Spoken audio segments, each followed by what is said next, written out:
سالفة صياح المرتعد. هذه قصة عن تبادل الطيب بين أهل الكرم في الماضي.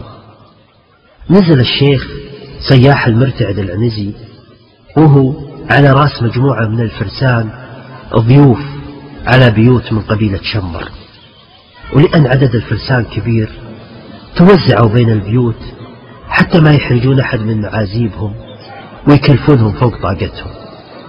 وكان حظ المرتعد أنه نزل مع 2 من ربعه على بيت غايب صاحبه، ولا كان عند زوجة راعي البيت طعام تقدمه للضيوف.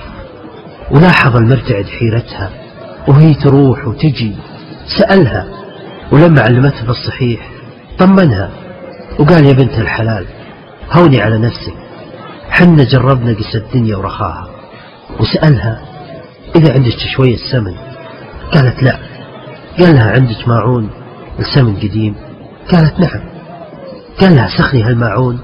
وصار يدهن يده ويدي ربعه ويدهن عصيهم.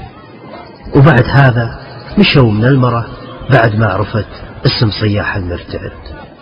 ولما اجتمع صياح مع باقي ربعه وصار كل يسولف عن كرم معازيبه، كان صياح يبالغ بالكرم اللي حصله وهم مصدقينه عشان ريحة السمن اللي عليه وعلى الربع اللي كانوا معاه. ولما رجع زوجها الحرمة في اليوم الثاني واسمه مطير القمزي الشمري وعرف فعل الصياح، أخذ العجة وسمها بوسم خاص وشهد قومه إنها ذبيحة صياح متى ما رجع أو عرف مكانه.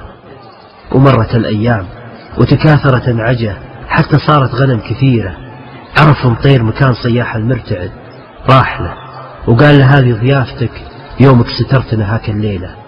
ولكن صياح عيا ياخذ هالغنم، وبعد إصرار أخذ ثلثها بس، والثلث الثاني رجعه لمطير وقال: هذه حلايب لبيتك وضيوفك، والثلث الثالث حق هالحرمة اللي استرت وجه رجلها قدام ضيوفها.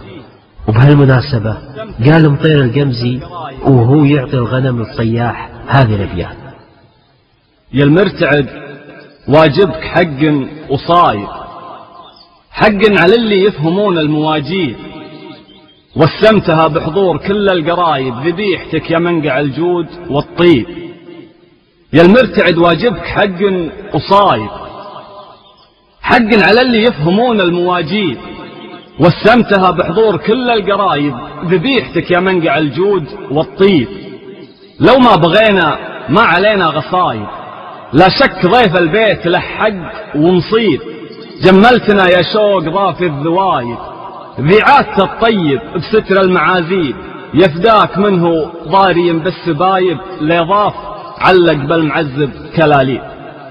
فرد صياح بهذه الأبيات: الطيب بحجاج المشبب وهايب، طيب الفتى من عند ربه مواهيب، ثلث لنا وثلث لبيتك حلايب، مقسوم بين الضيف هو المعازيب.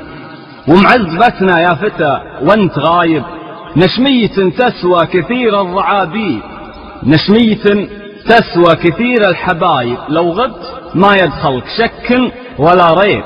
من جرب الدنيا وشاف النوايب، تراه ما يشنى ولا يطري العيب، واللي يسب الشبعة البطن خايب، أصل القراء زين النبا والتراحي.